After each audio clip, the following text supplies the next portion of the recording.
Hey, what's up, guys? This is episode number 13 for me, and I want to first share with you a little passage from 1 Corinthians chapter 13, which is known as the love chapter. Now, after we learn about what true biblical love really is and how it is so much better than that phony baloney stuff that you see portrayed on TV and in movies, then I have a little love challenge for you. So stick around.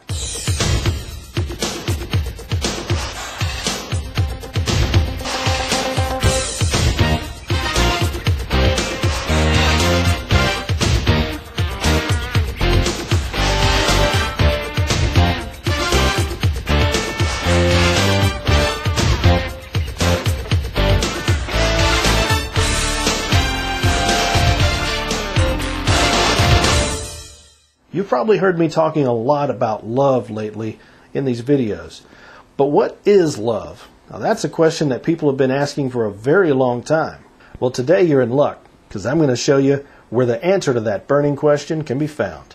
First of all, let's clear up what love is not. It's not that stuff you see in romantic films. Love is not synonymous with sex. It's not limited to the physical. Love is not merely a feeling or even an emotion. It's not those warm fuzzies you get when you're around someone you're attracted to. Indeed, real love is so much more than that. Okay, smart guy, so just what is love then? Well, I'm glad you asked. To find out, let's go to the Book of Answers, the Bible. In this, my 13th episode of the GC, we're going to look at the 13th chapter of 1 Corinthians. Ironically, a chapter with 13 verses. Ooh, freaky. Now, the first 3 verses tell us that it doesn't matter what great things we do or accomplish or attain or whatever, that if we don't have love, all that stuff amounts to nothing. Like my daddy would say, that don't amount to a hill of beans, boy. We read a little further and we start to see the characteristics of real love. Verse 4 says, love is patient, love is kind. It is not envious. Love does not brag. It is not puffed up. Wow, that's some heavy stuff. Patient, kind, not jealous, not boastful or haughty. Yeah, that's part of love. Then verse 5 tells us this about love. It is not rude. It is not self-serving. It is not easily angered or resentful. Man, this love thing just seems like it's getting harder and harder to do. But wait, there's more. Verses 6 and 7 say this. It is not glad about injustice, but rejoices in the truth. It bears all things, believes all things, hopes all things, endures all things. What? You telling me that loving someone means I got to put up with all their baggage and irritating character traits? Yep. And you better hope they put up with yours too. Oh, but there's still more. Verse 8 just drops a bomb in your lap with this first 3 words. Love never ends. Now it goes on to talk about other things that do have a time and then end. But love just keeps on enduring. Love is forever, y'all. It's not just something that people share for one night, a few weeks, or months, or even a few years and then just call it quits. Nuh-uh. Hey, love is like the Energizer Bunny. It just keeps going and going and going. Now, as we've seen, this chapter sets the bar pretty high. So high, in fact, that a lot of people probably think no human is even capable of that kind of love. So the word gets thrown around, out of context, watered down, until what's left isn't even close to what true love is. What this world views as love is often a perverted or corrupted version of the original, so polluted, in fact, that it loses its meaning. Now, verse 11 seems to allude to this world view of love as childish, saying this, when I was a child, I talked like a child. I thought like a child. I reasoned like a child. But when I became an adult, I set aside childish ways. In other words, we need to grow up and start learning how to really love. Now that we've learned the true characteristics of biblical love, how do we put it into practice? Well, we needn't look any further than the example that Jesus gave us in how he lived and treated people. He showed love by teaching others how to treat their fellow man. He showed it by serving others, praying for them, healing them, forgiving their sins, and ultimately dying for them. Okay, I hear what you're saying, dude, but I can't teach or heal people, and I sure don't want to die for anybody. Check this out, y'all. Go back to the love chapter. What principles or characteristics of love did Jesus show by doing the things that he did? Well, let's see. He was certainly patient and kind, and he did bear their sins on the cross and endure their punishment for those sins. See, the point is, Jesus did everything he could do. He gave of himself rather than being selfish. If you want to show real love for someone, put that person's needs above your own.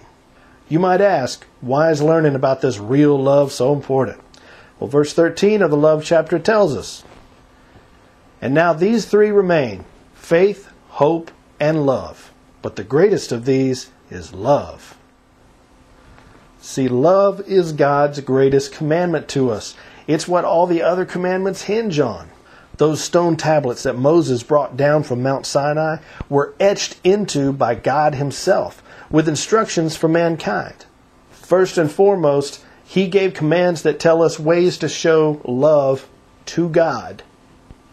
Having no other gods before him, not making any idols to worship instead of him, not taking his name in vain, remembering the Sabbath, and honoring our parents. Why honoring our parents? Well, they are the immediate authorities that he put over us from birth, and all authority descends from God. Maybe that's a message for another episode. We'll get into that later. Okay, that took care of the first 5 commandments, and the 5 that followed were ways to show love for our fellow man. Check it out. Don't murder. Don't commit adultery. Don't steal. Don't give false testimony against your neighbor. And don't covet his stuff. See how all these things depend on having real love in your heart? I submit to you that love is a choice you freely make and a commitment. So you wake up every day and you choose to remain committed to caring so much for people that you put their needs before your own. That's love. It cares more about making others happy and filling other people's needs than any selfish desires. The reward built into loving people in this manner is a deep satisfaction that you can't get anywhere else. You know how doing something nice for someone else gives you a sense of personal satisfaction? It feels good to do good, and there's a reason for that. It's God's biblical pattern for living and his greatest command to have love. Love for him and love for others before ourselves. And now I have a love challenge for you. And no, I ain't going to ask you for any money. And Jesus told Peter, if you love me, feed my sheep. Meaning, show your love by continuing my work and sharing the good news with others. So my challenge to you is simply this. If any, even one of my videos has ever blessed you or ministered to you in any way, do me a favor, whether watching on Facebook or on YouTube. Please share a link to these videos with any of your friends that you think might be blessed by it. And then please send me a message and let me know that you appreciate this ministry and that you've passed it along to others. And thanks in advance for your willingness to meet this challenge. Now, to show you my own love and appreciation, I'd like to offer my sincere prayers for any needs or struggles you might be having right now.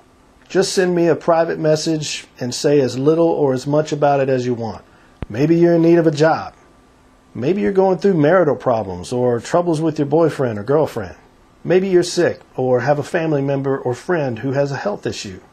Whatever it might be, I want you to know I do love you, and I want to pray that God will intervene in your situation. See, I believe in the power of prayer.